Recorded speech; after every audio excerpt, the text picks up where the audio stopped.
My sister tricked my parents into giving her my inheritance. Years later, I took everything back. I never wanted revenge, at least not at first. When my parents passed away, I was devastated. They weren't rich, but they left behind a house, some savings, and a small business that had been in our family for generations. It was meant to be split equally between me and my sister, Anna, but somehow she ended up with everything.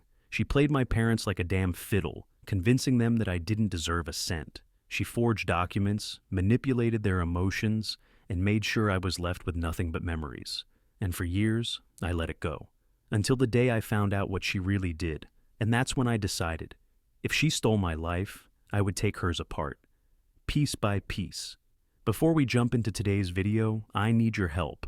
We've noticed the channel is losing some traction, and subscribing is one of the best ways you can support us.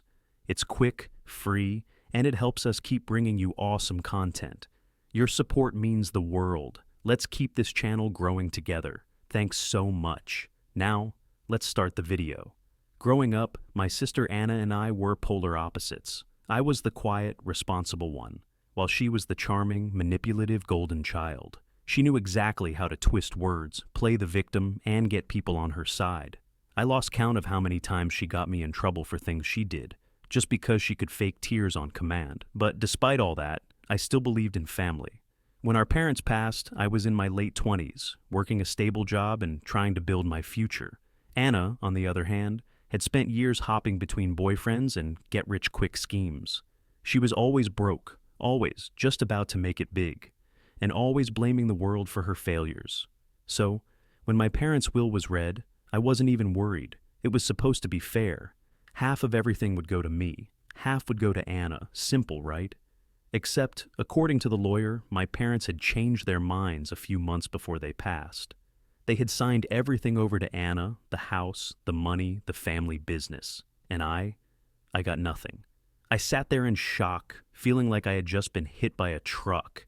The lawyer handed me a copy of the documents, and as I stared at my parents' signatures, something felt off. I knew my parents loved me. I knew they wanted me to have an equal share. But Anna? She just sat there, pretending to be sad, while barely hiding the smug look on her face. That's when I realized she did something, but proving it, that was a whole different battle. I left that lawyer's office feeling numb. My parents had been gone for barely a month, and I was already watching my entire future disappear. But deep down, I knew Anna had scammed her way into my inheritance. The problem was, I had no proof. Over the next few weeks, I tried to make sense of everything. I reached out to old family friends, hoping someone knew why my parents had supposedly changed their will. But every conversation led to the same confused response. That doesn't sound like them at all. Even my mom's best friend, who had known our family for decades, was shocked. "Sweetheart, your mother always told me she wanted things to be fair between you two. There's no way she would have just cut you out like that." And that's when it hit me. If my parents had really rewritten their will, there had to be paperwork, emails, letters, something that proved they actually made that decision on their own. So I started digging. I requested copies of the documents from the lawyer. I checked bank records, looked through my parents' emails, which I still had access to, and even contacted their accountant. At first, nothing seemed out of place. But then, I noticed one small detail that changed everything. The signature on the new will? It didn't match the one on their old documents. Not perfectly, at least. It was close, but there were slight differences in the way my dad wrote certain letters. And my mom? Her signature looked too perfect, almost like someone had traced it. I wasn't just being paranoid anymore.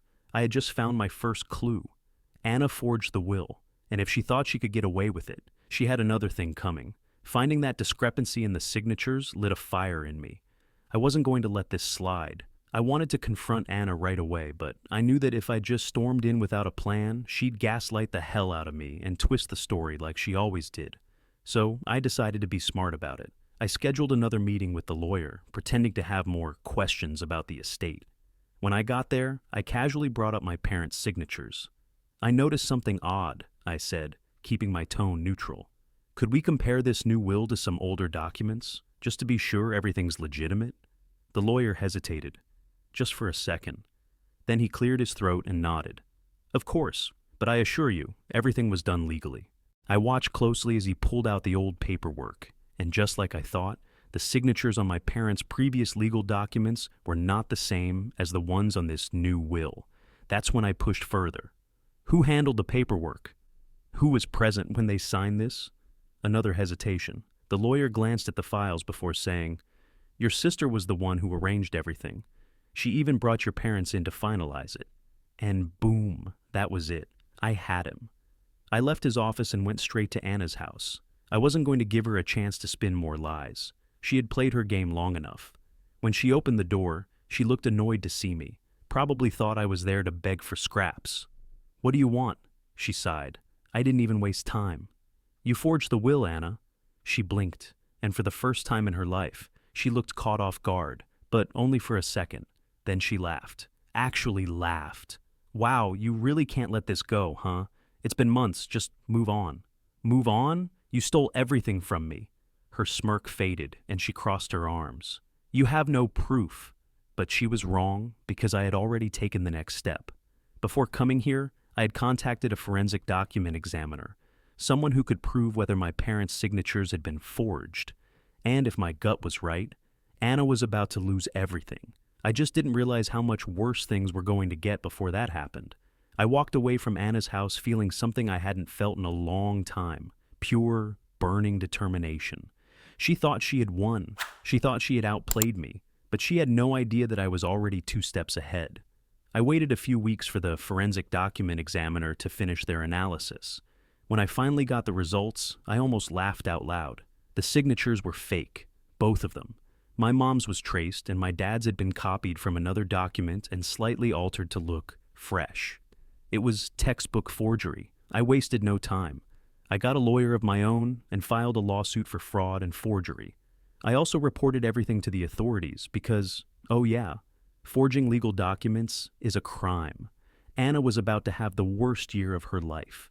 The moment she got served, she lost it. She called me screaming, cursing me out, threatening to ruin my life. But the best part? She kept contradicting herself in her rage. First, she swore our parents had signed the will themselves. Then, when I mentioned the forensic report, she changed her tune to, maybe they had shaky hands that day. Yeah, sure, Anna. When the case went to court, it was almost pathetic how quickly she crumbled. She tried to play the victim, tried to cry her way out of it. But the evidence was rock solid. The judge didn't buy a single word of her nonsense. The will was declared fraudulent and void. Everything was supposed to go back to how my parents originally wanted, split 50-50. But here's where things got even better. The court ordered a full financial audit of everything Anna had taken. And guess what? She hadn't just taken my half. She had blown through nearly all of it. The house was still there, but the savings, the business, almost gone. And now she was legally required to pay me back. Every last cent. But I wasn't done with her yet. Anna was completely screwed, and she knew it. She tried every trick in the book, stalling, fake crying, even attempting to play the "I'm your sister, we're family" card, as if that meant anything after she had literally stolen my inheritance. But the court didn't care about her theatrics. The ruling was final. Since she had blown through most of the money, she had 2 choices: sell assets to pay me back or face serious legal consequences. She was desperate. I knew she was hoping I'd feel bad and was cut her a deal, maybe agree to take the house and leave her with the rest. But nope, I was done playing nice. I made sure every penny was accounted for. The house, the business, anything else she had left, I took it all back. And when I say everything, I mean everything. The moment the court finalized the order, I had my lawyer send the eviction notice. That's right, Anna had 30 days to leave the house she stole from me. And the best part? She had nowhere to go. She had burned through so many relationships over the years that no one wanted to help her. Even our distant relatives who used to buy into her sob stories wanted nothing to do with her. But here's where it gets even better. While the case was ongoing, I had quietly reached out to some of her ex-friends and old business partners. Turns out, she had screwed over a lot of people, and now that she was exposed as a fraud, they were coming for her too. She suddenly had people filing small claims against her, demanding their money back. She wasn't just broke, she was drowning in debt and lawsuits. And I was sitting comfortably in my house, watching the person who tried to ruin me crash and burn. But The real cherry on top? Anna had one last ace up her sleeve, and she was about to make the dumbest move of her life. You'd think Anna would finally accept defeat, right? That after getting caught, losing the house, and drowning in debt, she'd just disappear and try to start over? Nope. Because when someone like Anna is cornered, they don't take responsibility, they double down. A few weeks after I officially took possession of the house, I started hearing rumors. Apparently, Anna was telling everyone that I had tricked her, that I had manipulated the courts, and that she was the real victim in all of this. At first, I ignored it, let her talk. She had no credibility left anyway. But then she did something so insane that even I was shocked. She tried to break into the house. One night, I woke up to the sound of shuffling outside. My heart was pounding as I checked the security cameras, and guess who was there? Anna, standing at the back door with a freaking crowbar. I immediately called the cops. By the time they arrived, she was still trying to force her way in, looking like a complete lunatic. When they arrested her, she started screaming about how it was her house and that I had stolen her life, as if she hadn't literally stolen my inheritance first. That night was the final nail in her coffin. The break-in attempt, combined with her fraud case and unpaid debts, meant that she was officially screwed. She ended up facing criminal charges for breaking and entering, and since she was already in a financial pit, she couldn't even afford a decent lawyer. The court didn't go easy on her either. She got jail time. Not long after, I got a message from an old family friend who had heard about what happened. You know, they said, I don't think your parents ever thought she'd go this far. But I do know one thing. They'd be proud of you for standing up for yourself. And for the first time in a long time, I actually felt at peace. With Anna officially behind bars, I thought things would finally quiet down. And for the most part, they did. I focused on rebuilding everything she had tried to destroy, restoring the family business, getting my finances back in order, and making sure my parents' legacy was honored the way it was meant to be. But even though Anna was out of the picture, her mess was still everywhere. It turned out she had racked up more debt than I originally thought. Not just from blowing through our inheritance, but from loans, unpaid credit cards, and straight-up scams she had pulled on people. And guess what? Some of those creditors tried to come after me. They assumed, since I was now in possession of the house and assets, that I was somehow responsible for Anna's reckless spending. It took months of legal battles and back-and-forth nonsense to prove that I wasn't liable for a single cent of her financial disaster. The court had already ruled that the money was stolen from me, so thankfully I was able to get out of that mess without losing anything. But still, it was a headache I didn't need. As for the family business, well, that was another challenge. By the time I got it back, Anna had already run it into the ground. She had tried to milk every dollar out of it, barely kept up with operations, and burned bridges with loyal customers and suppliers. It took a lot of time, effort, and money, but I managed to turn it around. Slowly but surely, I rebuilt everything she destroyed. And let me tell you, it was worth it. There was something so satisfying about watching things fall back into place, knowing that I had fought for what was mine and actually won. And Anna? Well, even after she got out of jail, she was never the same.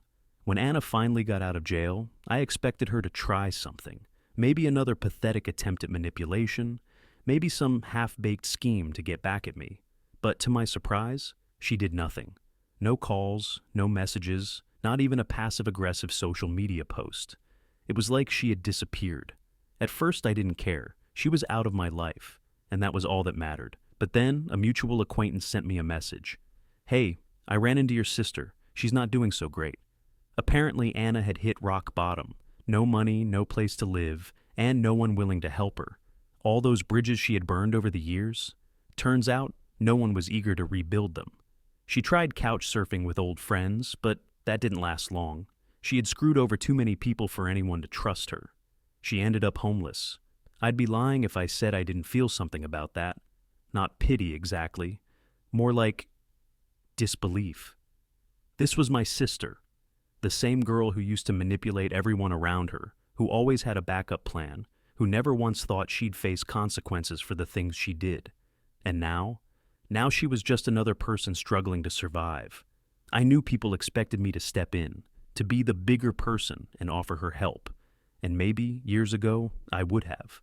But after everything she did, after stealing my inheritance, lying to my face, and literally trying to break into my house? No chance. I had already given her too many chances, and every single time she had used them to screw me over. So, I let her go. Whatever happened to her after that was her problem. And you know what? It was the best decision I ever made. Cutting Anna out of my life was the easiest decision I ever made. No more drama, no more manipulative games, no more walking on eggshells waiting for her next scheme. It felt like a weight had been lifted off my shoulders. The business, thriving, the house, mine, my finances, finally stable again. I had rebuilt everything she tried to take from me, and the best part, I did it without her. Every now and then I'd hear updates about her through mutual connections. Apparently she tried getting a regular job, but her reputation followed her everywhere. Nobody wanted to hire someone with a fraud case and a breaking and entering charge on their record. She even tried getting back in touch with old boyfriends, probably hoping one of them would take her in. But turns out, people don't forget when you screw them over. Last I heard, she was bouncing between temporary housing and shelters. She had officially run out of people to use. And me? I finally felt at peace.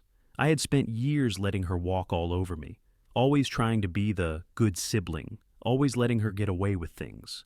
But the moment I decided to fight back, everything changed. She had spent her life thinking she was untouchable, until reality hit her like a brick. I don't regret anything. Not taking her to court, not taking back my inheritance, not letting her drown in the mess she created. She made her choices, and for once, she had to live with them. It's funny, when all of this started, I thought getting my inheritance back would be the thing that brought me closure, that once I reclaimed what was mine, I'd finally feel satisfied. And in a way, I did. But the real closure, it came from something unexpected. One day, while cleaning out some old boxes in the house, I found a letter from my dad. It wasn't anything dramatic, just a note he had written a year before he passed. But one line stood out. Family is everything, but trust is earned, not given. I don't know why, but reading that hit me hard. My parents had spent their whole lives trying to believe in Anna, always hoping she'd change, always giving her the benefit of the doubt. And in the end, she betrayed them too. I used to think that family meant automatic forgiveness, that no matter what, you had to be there for them. But Anna proved that some people don't deserve a place in your life. And cutting them out? That's not cruelty, that's self-respect. I don't think about her much anymore. She's just a story from my past. And honestly, I like it that way. If there's one thing I've learned from this, it's that you have to fight for yourself. Because if you don't, people like Anna will walk all over you and never look back. So, if you're dealing with a toxic sibling, a manipulative family member, or someone who takes and takes without giving anything in return, let them go. You owe them nothing, and trust me, it's the best decision you'll ever make. What do you think? Have you ever had a toxic family member try to take advantage of you? Drop your story in the comments. I'd love to hear how you handled it.